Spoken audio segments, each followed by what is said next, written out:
Hello, everybody in the world, and welcome back to a different world that is belonging to Goonie. This is Goonies World, and I am Meanie, also known as Ryan, and I am joined, of course, by Goonie, also known as Colin. Hello. As well as Lunicorn, also known as Lynn. Hello, hello. The inimitable Red Rocket, also known as Joe. Greetings.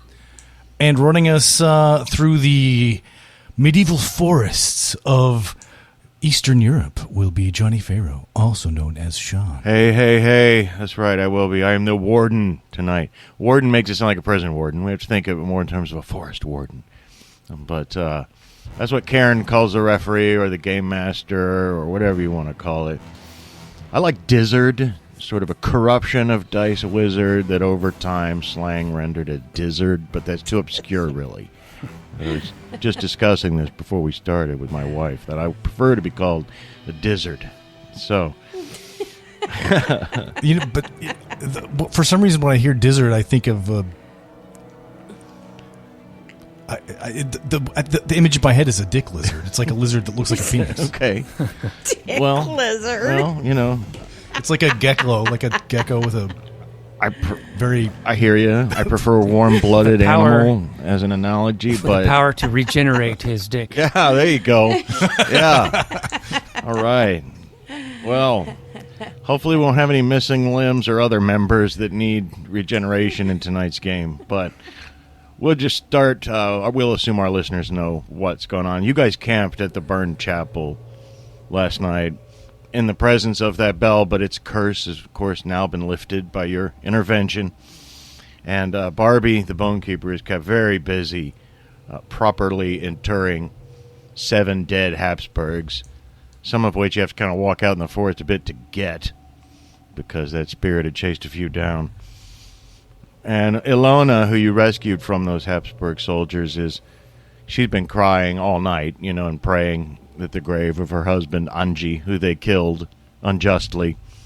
And by the time dawn comes, though, it looks like she's cried about all the tears she has to cry, and she's stoically ready to go. And she's anxious to go, too. Like, just as you guys are stretching and waking, she's already got her few things together, standing ready to go. And nevertheless, you guys, you've had a short rest at least, but some of you are really hurting. You can feel it in your aches, bones. You creak when you wake up, and you're sore because you've taken actual strength damage. You've been hoping that Ilona's grandma, Zofia, can help you in the village of Menedék, and you've agreed to take her there. And does anyone want to do anything before you go here? And I'm not sure how.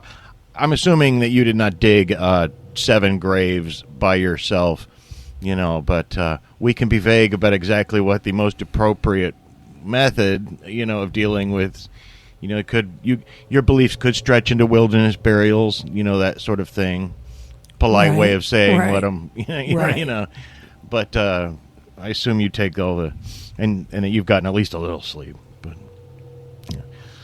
Assuming no one has anything else to do, we'll get out on the road. And by road, I mean narrow, tortuous path through the great primeval forest of Urigerdu. And it's cool. It's cool enough to see your breath, but it's very clear. The heavy mists that have been around for the last few days have lifted. The forest floor is still damp, though, because of all that mist. It's soft. But that's nice, because you're not crunching through the leaves. And this is supposedly about 8 hours or 1 watch away, this village, and hopefully it'll be a quiet and uneventful walk.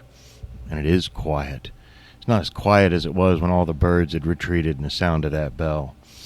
But on either side of the path here, there are hanging curtains of moss that block out a lot of sound, and tentacle-like vines, and mountains of fungus, around the bases of the trees.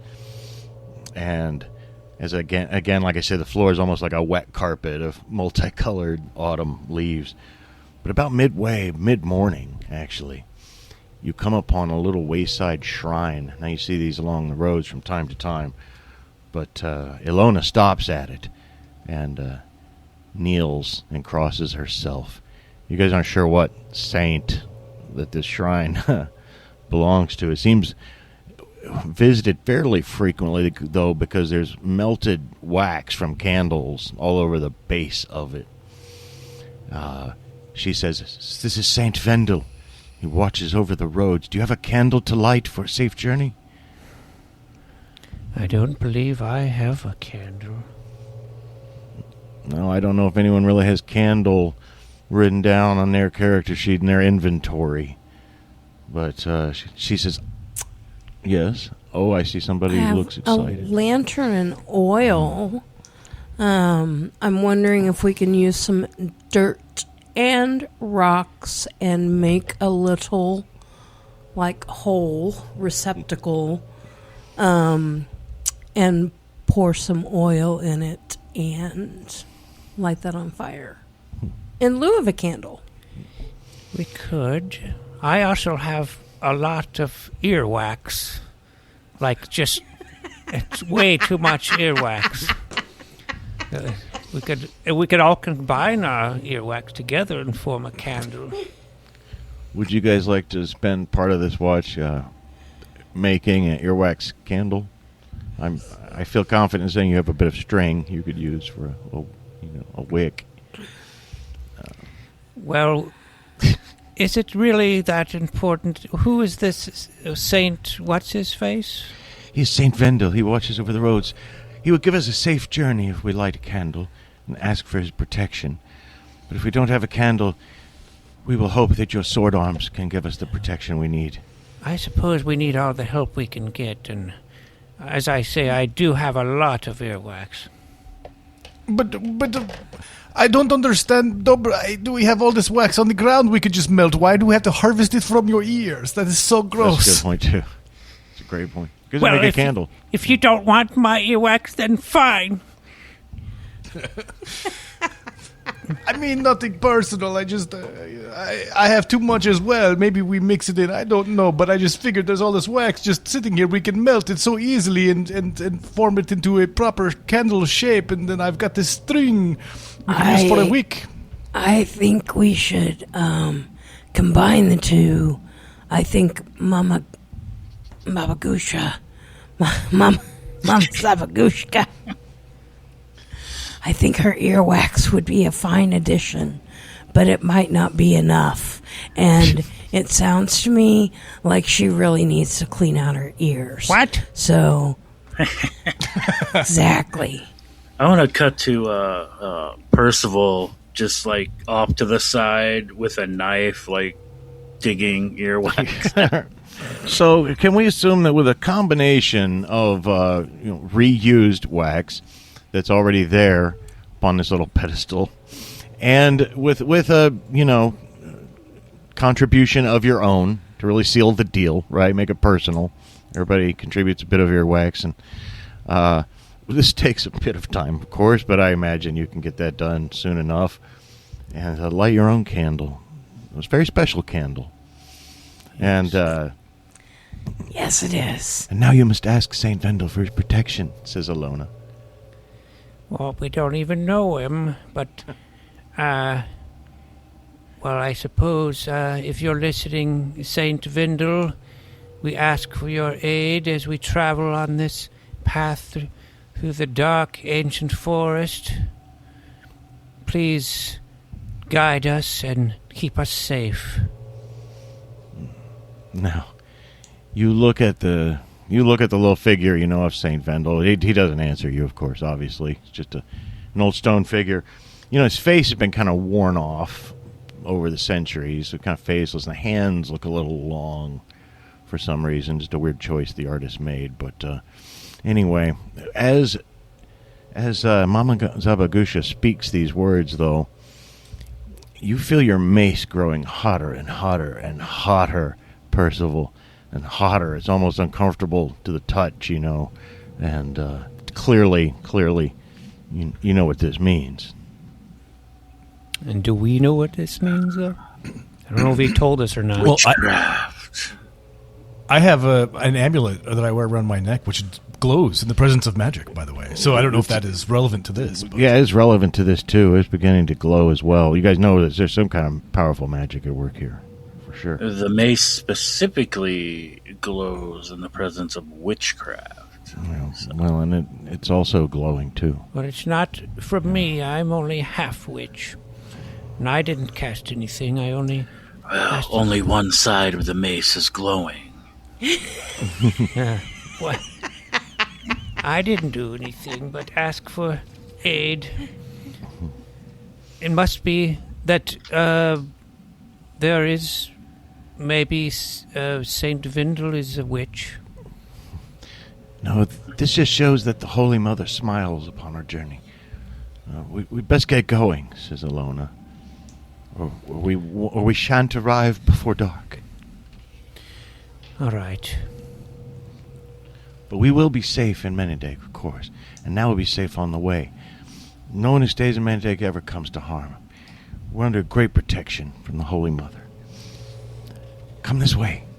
And you continue walking off and through the morning and off into mid-afternoon, and the path is still windy. It's rolling slowly downhill. So gentle and gradual at first that you don't notice it, but over time you realize you're going down into a lower topography. Hard to tell when everything's covered with forests. But suddenly up ahead there's a bend, and you can hear a sound of running. Is it a big animal? You're not sure, but almost before you can react. And you're glad that it wasn't something terrible, because it's a little boy. He's barefoot. He comes running around the corner. He's been stirring up the leaves. And he rushes towards you and he stumbles and collapses almost right at your feet. And don't take it there. Don't take it there. She goes, Paker, Paker. As she runs down, she picks him up and cradles him in her arms, like a mother or an older sister. And she's like stroking his forehead, and his eyeballs are all rolled up in the top of his head. He goes, don't take her there. They keep remembering me back. They keep remembering me back. Don't take her there. Don't take her there. She goes, oh, you poor little lost lamb. Oh, you poor little dove. And she kisses his brow and calms him down a little bit. And she goes, oh, the poor child. This is Paker. He's from our village.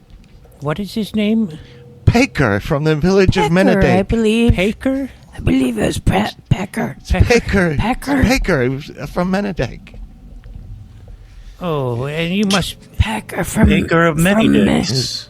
Packer from Menedék. He's Hungarian with a little thingy over the E, which makes him Paker from Menedék. Well, you must be starving. I have some treats for you, little child. He's very confused. He's been traumatized. His village was destroyed. He came to us and claimed sanctuary. Oh, poor Paker. Oh, They remember me back. I tried to leave, but they remember me back. Oh, the poor boy, his dreams. Shh, shh. Did you have some treat you wanted to offer him? I was lying. I don't really have any treats. What a mean old lady. Right? Hey, Can I interest you in a wax snack? oh. That's just awful. It's like chewing gum.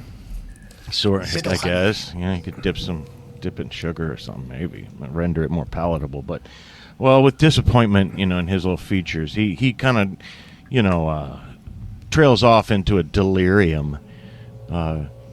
She picks him up, but he's a... Could I, surreptitiously, I don't really want anyone to see, but I kind of want to touch him with the glowing mace and see if anything happens.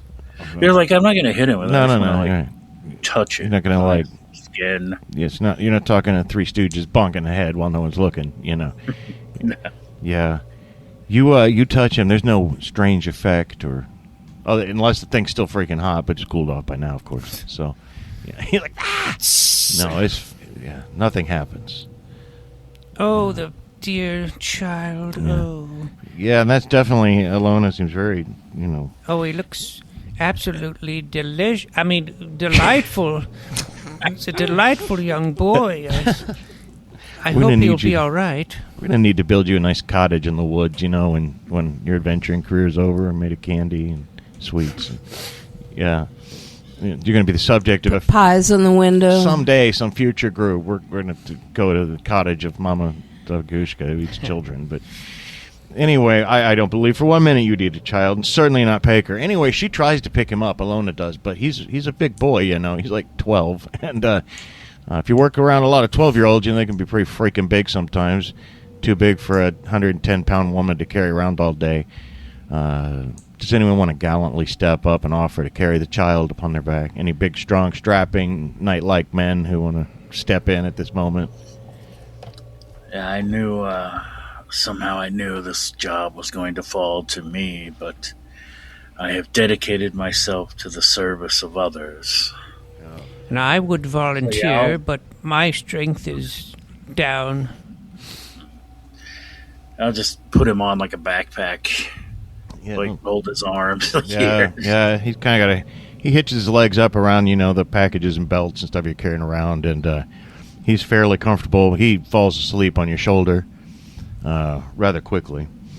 And You better not drool on my fine antique clothing. can't guarantee that there won't be just a little bit of drool, but you could put a little spit rag up there, you know what I mean, on your shoulder just in case. Preemptive. How do you think you kept your clothes this nice? You think about these things, right? So yeah, you can put a little spit rag up there. And yeah, after inadvertently participating in some witchcraft perhaps, but you know, as they say, not all magic is black magic. A lot of people say that in the forests. And you know, I heard your concerns of witchcraft, Ilona says. But you must understand that many of these sites, people have been seeking protection here for years, long before Saint Vendel was Saint Vendel. He was someone else. You see, there's nothing wrong with the first faith. Sometimes it coincides with the new faith in a pleasing way that helps everyone. But you'll understand. You'll see. Once you get to Menedék, you'll be safe, and you'll see. Yeah, Dobrogost was already... I mean, just the presence of the kid and the stuff he was saying, Dobrogost is, like, pretty sure that we're being led into, like, a fucking witchcraft trap of some kind. So he's, like, just got his dagger out ready to just shove it in the back of this chick's skull if he feels the slightest bit tempted. Yeah. And she can tell you're a little tense. She's like, soothe your troubled mind. Don't let anything bother you. I myself have lost my poor Angie, but we almost carry on. I wish now Angie and I had never left Menedék. She sighs sadly. But eventually, it's getting not dark yet, but you know how afternoon can stretch on and has a certain feel. And there's a change in the birds that come out, those of you who know the forest well, and a change of the insects. And she brightens a bit and says, we're almost there. Oh, I wish my poor Angie could see it. And the path slopes down more noticeably here, and you can see the slope all around you off the path. You're heading, obviously, into a great big bowl. And you can see a break in the treetops below and ahead, and in the clearing at the bottom of this bowl is Menedék, presumably. It's a village with a wooden wall around it. It seems in rather ill repair. It's more of a symbolic wall, you know.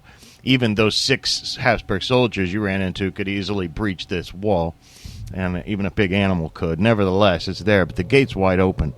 And there's villagers clustered at the gate. When they see you guys, they stop and they're startled. But Ilona waves to them and cries out that all is safe, and they come running up to her. She runs towards them, Little House on the Prairie style, down the hill. And they meet in a cluster, and they're all talking, and many of them are consoling her. She's nodding and trying to be strong, but obviously she's sharing the news of Angie's death. You guys, unless you run down there with her like Laura Ingalls Wilder, you'll catch up to this conversation as it's happening. And as you're arriving, she goes, and these are great heroes. They rescued me from the soldiers. This is Mama Zabagushka, and this fine man is Percival Phoenix, I believe. He's from a distant land. And this is Dobrogost. And here, don't be afraid of her. This is Barbie, the bone picker. Look at her beautiful golden hair that comes out from behind her plague mask. They're great heroes. I want you to treat them as such. And they're all... It's a pleasure to meet all of you. And now you guys find yourselves inundated with, if not open hugs, then a lot of claps on the back and, warm shoulder grasp and fist. I think if someone tries to hug me, I'm gonna take Paker off my back and sort of fawn him off onto the first person that approaches me with open arms. Yeah, and in fact, I should have stated earlier, many of the women, in fact, all the women almost, congregate around, and they kick him right off your back almost the second they see him. Once they all want my Paker. Yeah, they all want your Paker. They all need to take care of this Paker, and so they take him off your back and they hustle him off somewhere. But just one man stands up. He's got he must be a charcoal burner. He's got charcoaly hands, and face is kind of smoky. But he says, "Come, we must celebrate into the village hall. Here, please, this way. Come, accept our hospitality. I am Marton. I'm a charcoal burner, but they look to me for guidance here." He takes you into it's a circular building with a conical thatched roof. It's kind of a low, squat grain silo, but there's not enough grain. It's been repurposed into a community center or a town hall, you realize, as you poke through the doors. And there's low lamps on some tables in here. We take our meals communally. We find it's easier. Little bit goes a long way, says Marton. Please, bring out the small ale for our friends. Get a pottage going. Start with last night's pottage. He sits you down. Get those lamps on, and let's get a small fire going. It's not cool yet, but it'll get cooler with dark. People are now starting to filter in. You're starting to get a little overwhelmed, right? It's it seems like the whole village is here.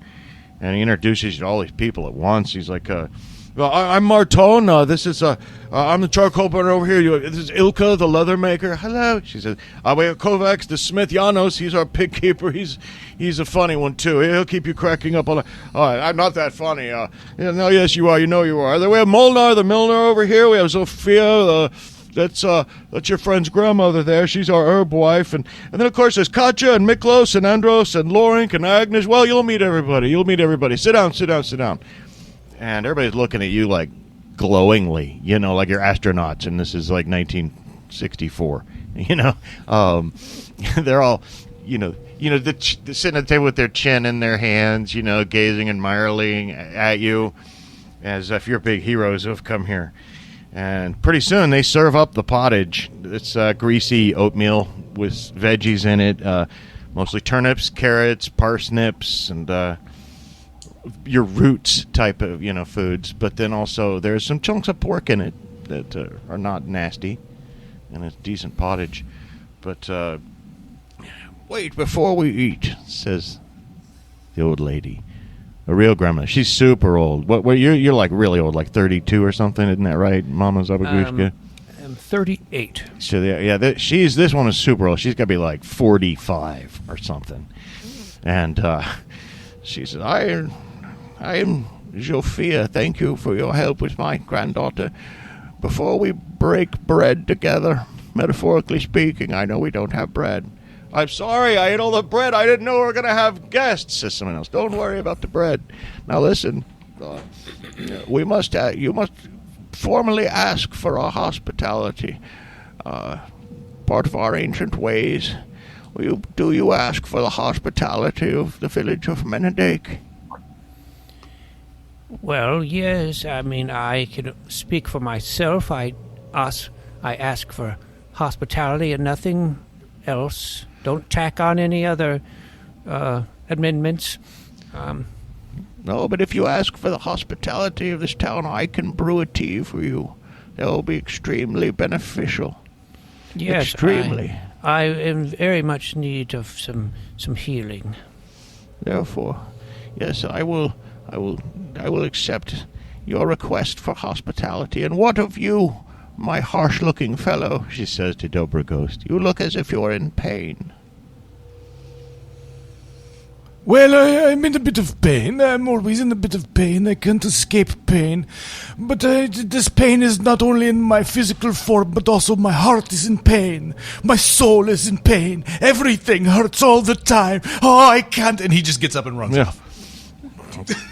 He reminds me of poor Paker. Don't mind him. He's an odd one. Your friend has suffered some trauma. It is sad for him. Oh. And actually, I will just say for the warden's information that the reason Dobrogost is doing this is because he is deeply suspicious that the meat he's being served is not actually pork, and he wants to go find the corpse. Okay. No, that's good. You run off into the night because somebody's got to go sneak around, right? Okay, so you run out of there, but they look after him sadly, and he was a foundling.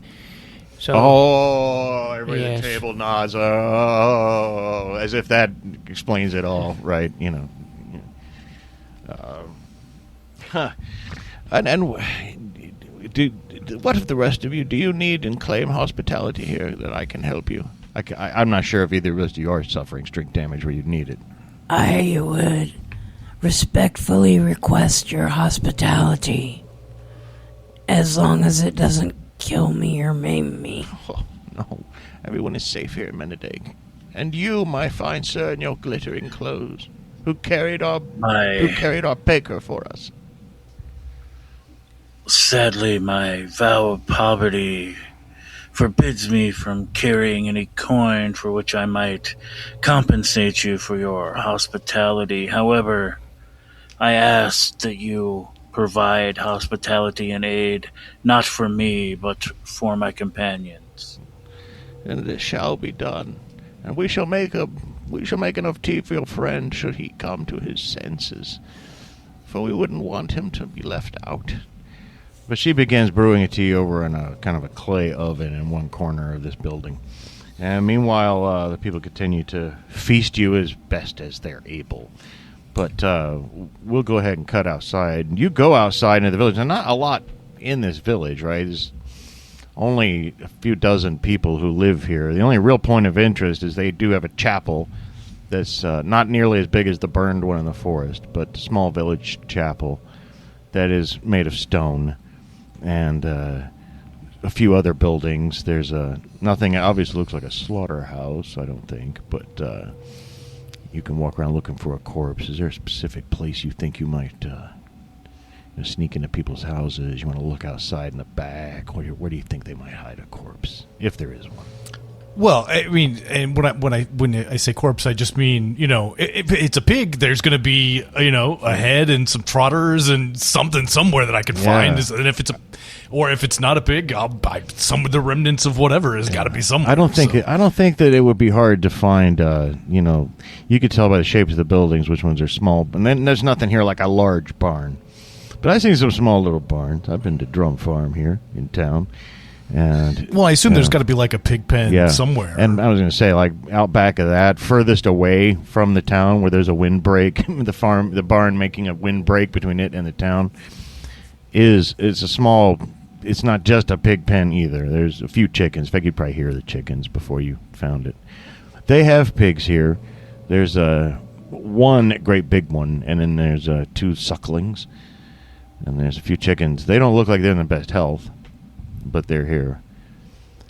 So your doubts might begin to assuage. That might assuage your doubts a little bit about the provenance of the food. But a voice comes, interested in pigs, I see, says a man who's come up behind you. He was introduced to you earlier, Janos, the pig keeper.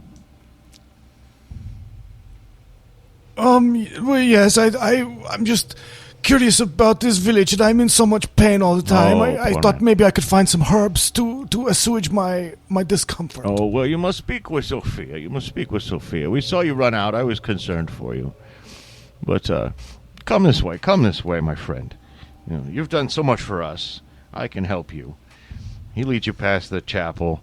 Usually there's like a cross or something, in one of these chapels, but there's nothing like that. He leads you past that, and you are back into the large room with everybody else, unless you have somewhere else you want to go or something you want to do or something to say to him first. I mean, it is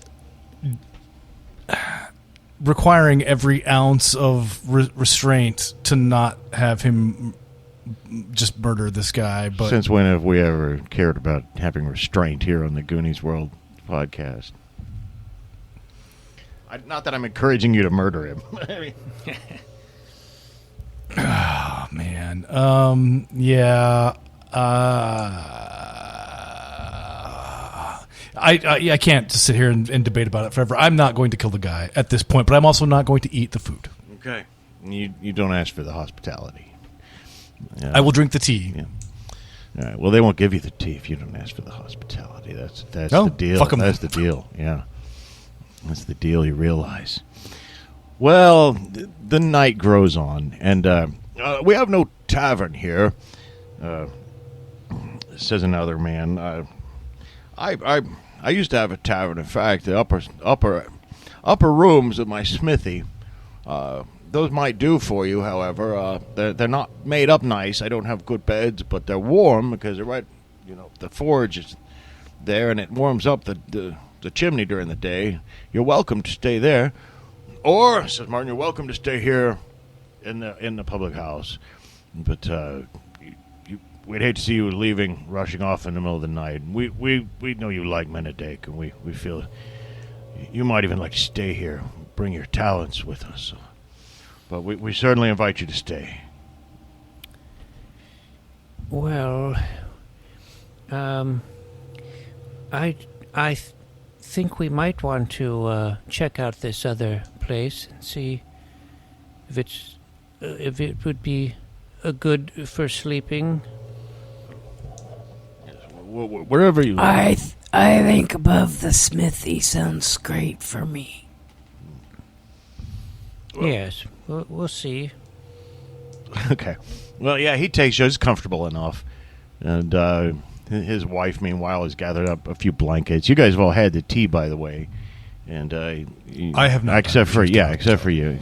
Like, while you were out doing that, you guys drank it. His is still cold, still sitting there. Untouched. Does it give us any strength back? Here's the catch. It will, after a night's sleep. Like, when you wake up the next morning, you'll feel right as rain, as she explained it. Okay. That doesn't help if anything might happen tonight. Nobody wake me. I need to get my strength back. Okay. Okay, so unless anyone objects, we'll assume you guys go over to the smithy. Obviously, not a long walk. It's well within sight of the chapel.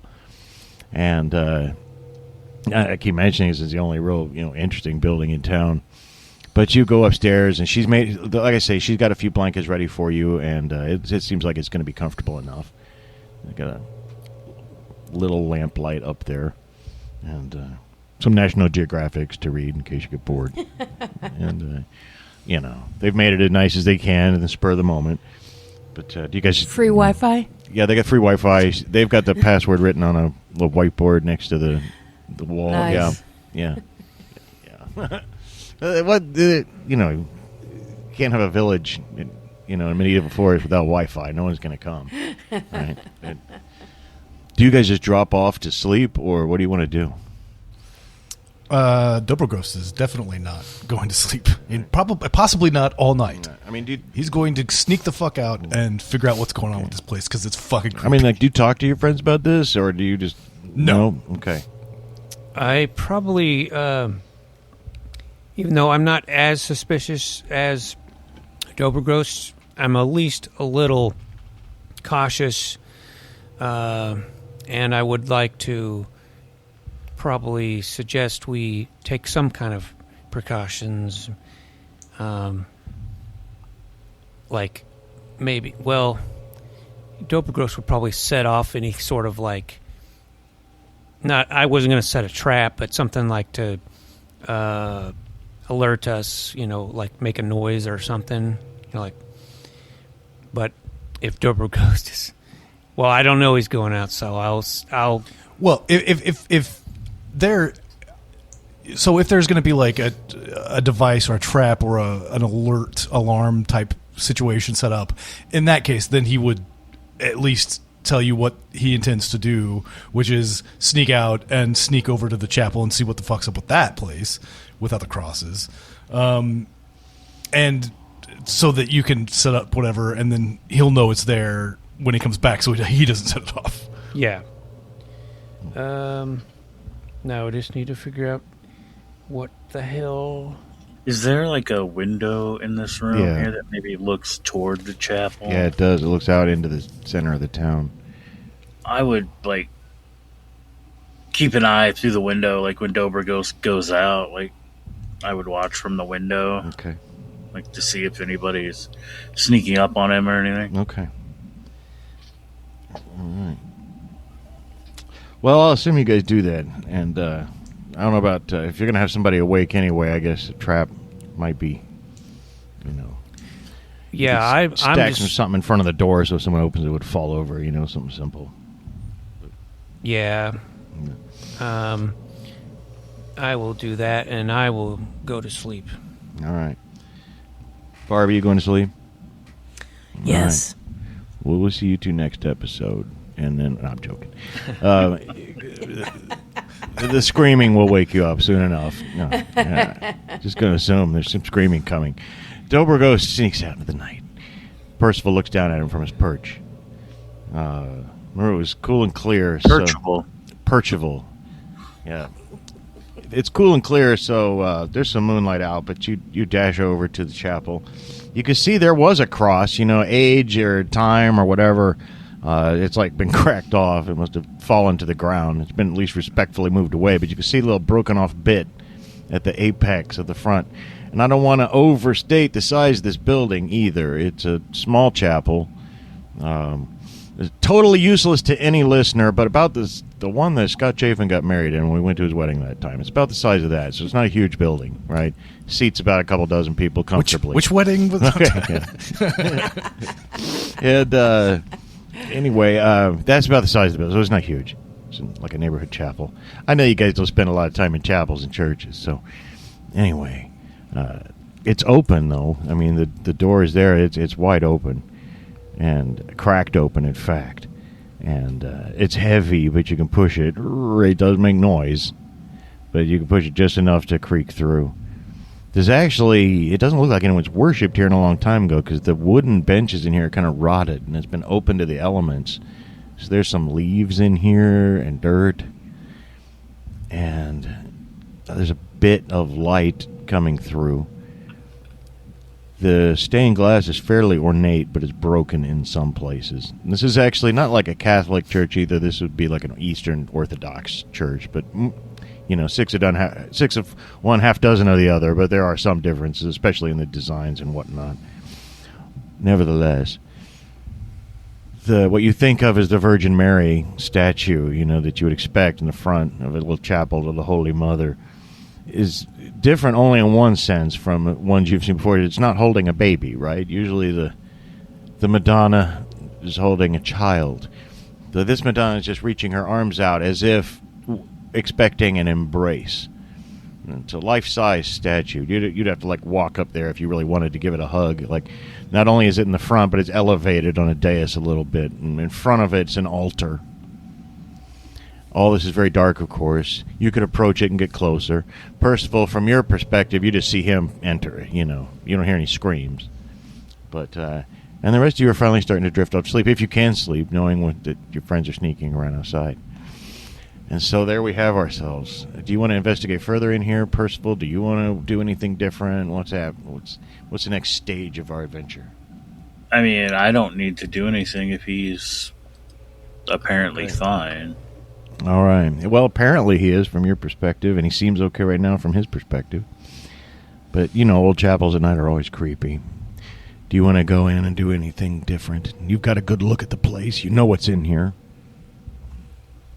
Yeah, I mean, he wants to kind of look around, get a little closer to the statue, do a little inspection, investigation, and just see what else is going on, Yeah.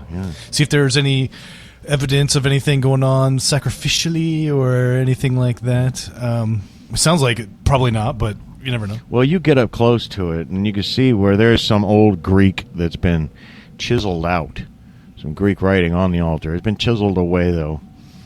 Something else has been written on there instead. I don't know if Dobrogost can read. We'll assume he at least knows. There's no reason to believe he can't. He's not a learned man. It says Sagani Lelek on it now. You know that means poor soul.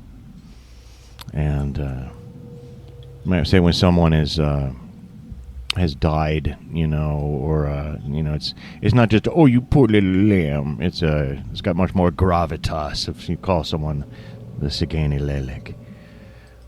But there's also unmistakable signs of dried blood on the altar. Just in nice little channels too, like not like a huge ritual slaughter up here or something. Maybe even someone bled themselves into it rather than was sacrificed. Offered blood. It's kind of set up to where one could offer blood here. It certainly does not look like a entirely Orthodox, Eastern Orthodox, chapel to the Virgin Mary. This is something else. Or it's been turned into something else. Presumably something that I don't recognize. You think Mama Zabagushka might have a better idea. She's a little more learned in folklore and whatnot. But you do remember Ilona saying something about people worshiping older gods before the Christian gods came. And that some people might be going back to those ways if the Christian gods don't seem to be helping the world right now, and they don't. Maybe people are trying to go back to older ones. Maybe something not evil. Your amulet's certainly not glowing. There's no active magic happening right now in the moment in here. But certainly it's eyebrow-raising and concerning, and certain ritualistic ways that they talked to your friends and making them specifically ask for hospitality and lighting a candle and all these things that you've been prompted to do. You just start to get the feeling you're into something here that you don't understand, but you kind of knew that already. Yeah, it's I don't know. I can't tell if they're cannibals or pagans or vampires or what exactly, but there's something fucking going on. So let me see what Dobrogost inventory is like, because I want. Okay, yeah, I don't have. Well, he's got a dagger. So let's. He's gonna. Well, first of all, the first thing he's gonna do, he's gonna, just look around, double check, make sure there's not like a basement or a loft or anything else to investigate here. No, there is a little vestry, but it's like a big closet, but it's just full of nothing. Old cloths. This is a place where a priest would put his robe on, so he can look more dramatic when he walks out. All right. Well, he'll go back to the room where everybody's sleeping and polish his dagger until it reflects images so that he can attempt to see if these people have reflections later. Polish your dagger. Yeah, Joe's making quote marks on a screen right now. Meanwhile, I just made a luck roll for you guys. Well, and polish both the daggers. Polish everybody's dagger for them. Right. I made a luck roll for the party. No one seems to have seen you do that. No one from the village is, Although, like I say, the door's cracked open, right? It's not like it's all locked up. But I guess you could share with your friends what you saw.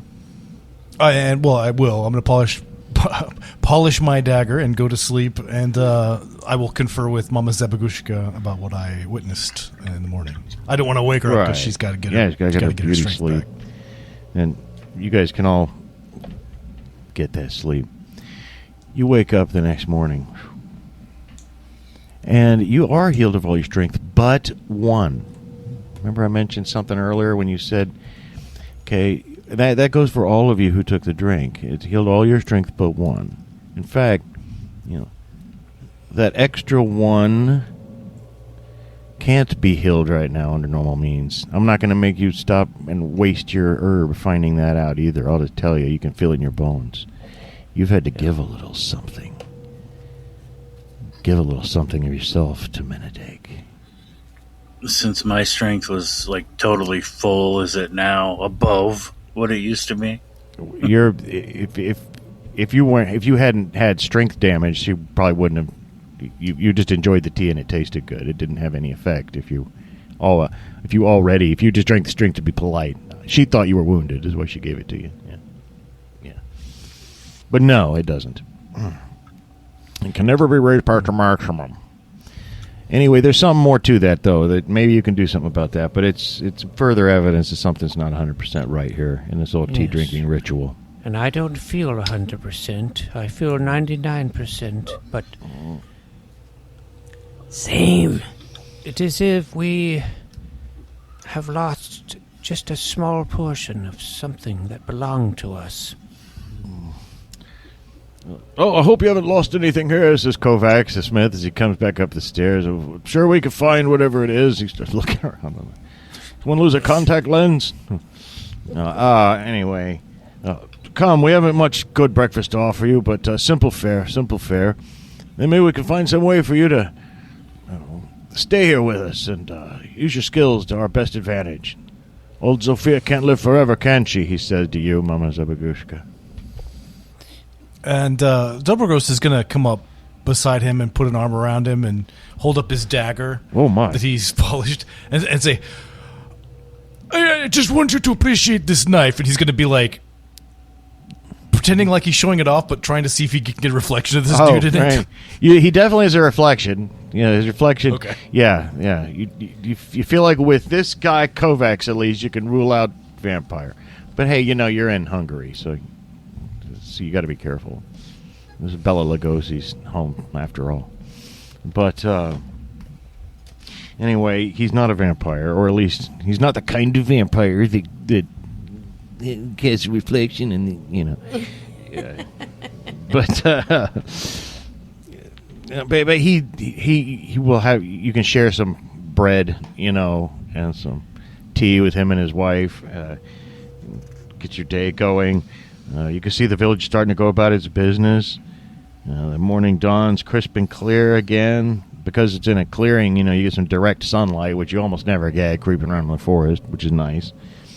And the church looks much less ominous in the daylight, but it still sits there with its door cracked just a little bit. And that's where we find ourselves in a bright, beautiful morning in Menedék. People wave at you as they walk by. Kata, Miklos. Lorenk says good morning as they go about their business. Molnar raises a beer stein to you and goes into the hall. What do you guys want to do? How is the child? I'll ask somebody. Who? Yeah, first person walking by is Agnes. She's knitting as she walks. Just nervous habit, do it all the time. She says, "Oh, little Pecor, he's with old Grandma Zofia.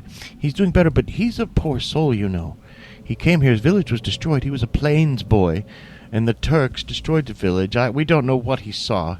He came running, screaming, and crying through the forest. We found him, and we had to offer him our hospitality, because of the legend." And what legend would that be? Oh, I'm surprised you didn't hear the legend of our town. Ilona didn't tell you about it on the way here? Well, she might have. But it was a chaotic time. Well, I'm about my morning chores, but I suppose I can take a minute to tell you. No, long ago there's, within living memory, of course, this was in my mother's time, there was a woman, a refugee woman, who died of exposure because the people of Menedék would not allow her to come in. It was the winter. They wouldn't open the gates and offer her shelter, and she died of exposure. And everyone felt so guilty that they vowed to never turn away anyone again, and that they would always be safe here when they came here. And it's been true. People are always safe here. None of us die of mishap or violence. The soldiers never come and molest our village. Only if we leave could we be in danger. It's because the Holy Mother protects us because of the vow we made. You stay here with us and you'll be safe. That's why we want you here. Of course. So that poor woman, that poor soul, we call her the Sagani Lelik. And we never turned her away, and she watches over us, makes sure that we're all safe no matter what. And you've claimed her protection now. Yes. You're one of us. One of us, says another man. Oh, no, don't do that.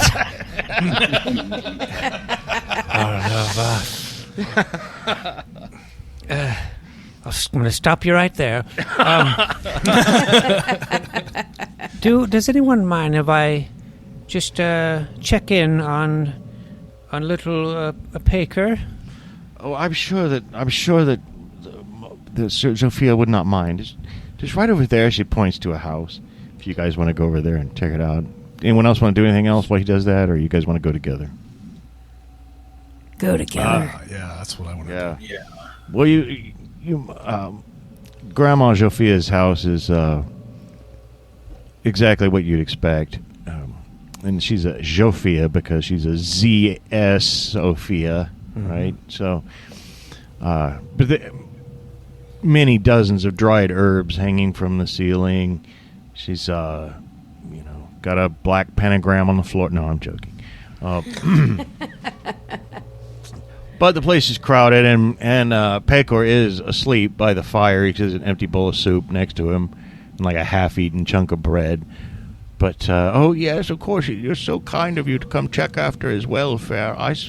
I'm so glad you found me. He would have come back eventually. He always does. But here's the poor boy here. You can see he's sleeping so safe and sound. Do you know why he ran off? Oh, he's troubled in his mind. I imagine the same reason your friend here ran off from our dinner.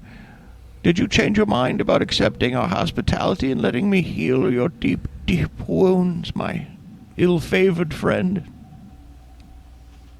No, I think there's something going on here, and I think you are a creepy-ass bitch. Oh, it's understandable. We fear that which we do not understand. I want to, just reach over and just, pop him on the back of the head when he says that. Well, you do that, and in doing that, you see that his amulet is glowing ever so slightly, and so is your mace. But it's like you don't always notice a dim light in a bright room. Even in this place, there's no active witchcraft happening, but there's enough spell components and paraphernalia laying around that you feel absolutely certain you're in the presence of a witch with a capital W, for sure. But is it a good witch or a bad witch? Is she a good witch or a bad witch? Oh, she's not a witch at all. Yes. So, is there anything else I can say that will ease your minds? You seem to fear me or this place, and I understand that. But I tell you, what's happening here is good magic. Will keep you safe forever. But what happens when you leave? Oh, I think you'll find that you'll come back eventually. Unless you should meet with a terrible accidental mishap the way poor Angie did. See, is that a catch? If you leave, you're safe here, but if you leave, you are doomed? I don't know about doomed, but you can't be safe. But is it worse than it normally would have been? Oh, I don't pretend to know all the ins and outs. I don't know how it works, but I know when people leave, they always come back. This is the place where they'll be happiest and safest. And do they have any choice in coming back, is what I wonder. I wonder that too sometimes. But I'm glad Ilona came back, even if poor Angie didn't, and I'm glad Pecor came back. You brought him back, you see? Well, the Holy Mother works through you and me. And by the way, we kind of skipped over this earlier. You told Dobrogost told Mama Zabagushka about what he'd seen, and the Boldagozani is an old Earth Mother, and she's constantly confused in the folk people's beliefs with the Virgin Mary. A lot of old stories and things that were attributed to the Boldagozani are attributed to the Virgin Mary and vice versa. But it seems like this group has gone back completely to the old ways. And by now also Percival has heard rumors of a group that his people, his society he belongs to, which we don't need to discuss with outsiders, would refer to as the Godless, which is a faction. If Cairn has factions. It's largely just seen by the game master, but the Habsburgs would be a faction, for example. The Godless, or people of the first faith, people who have given up on the Christian gods and gone back. It's probably what you're facing. Whether you consider that evil or bad is more of a judgment call. The boy, this young boy who I carried myself for 9 months, 9 hours. It is a miracle. He said something. He said they keep remembering him back. Well, he says a lot of funny things. Yes, well, I think we are to talk to this young boy. He might have many things to tell us that might seem strange, but... Well, I'll wake him, but I'm against it. He's getting his rest. Wake up, little Pecor. Somebody wants to talk to you. Wake up, little Pecor. You can do it. Just shake a little bit. There you go. And the boy sits up all groggy. Oh, hello. Oh, it's the knight who saved me. Now, he's stretching the issue when he calls you a knight, but it's not completely without, it's the knight who saved me. There's no need to correct them. You took me back. Now I'm safe and warm. But what was your experiences like when you left? I don't want to think about it. I don't want to think about it. So I had to leave because I keep coming back. And at night when I dream, it happens over and over, and I run away. What keeps coming back? The terrible man from the south. Well, he says this a lot, says Zofia. We believe he's talking about the Turks who destroyed his village.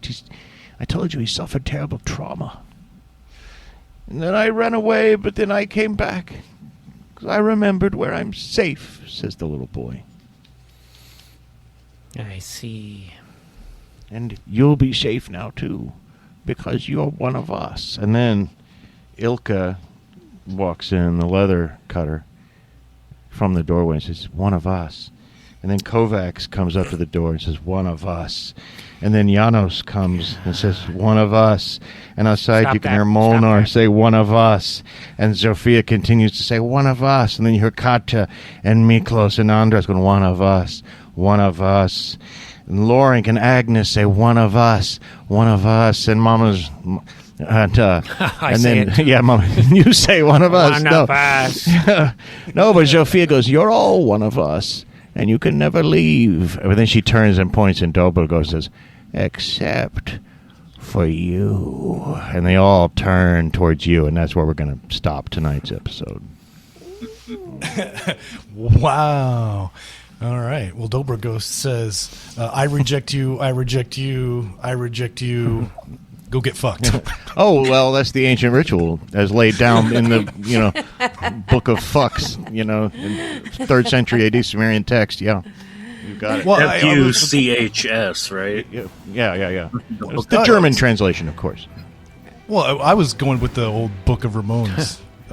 We accept you, we accept you, we accept you, one of us. Oh, the Book of Ramon. You're talking the heavy texts. Okay, that's right up there with the Necronomicon. We're talking true power, No fancy spells in there. All 4/4 time major chords, but nevertheless, power. Yeah. I mean, they didn't even have major or minor thirds in there at all. It was just power chords. Well, that's what you get. When you hire the Ramones, you know what you're getting, All right. Unless Phil Spector gets involved, that's a whole nother story. We'll see you next time. Hey everyone, if you like this podcast, consider leaving us a good rating and/or review, and subscribe to us wherever you can. We've got a YouTube channel and a Discord server, as well as merchandise available at TeePublic. Find our website at GooniesWorldPodcast.com. Email us at GooniesWorldPodcast@gmail.com. You can find all those links and more at linktree/GooniesWorld. Thanks for listening.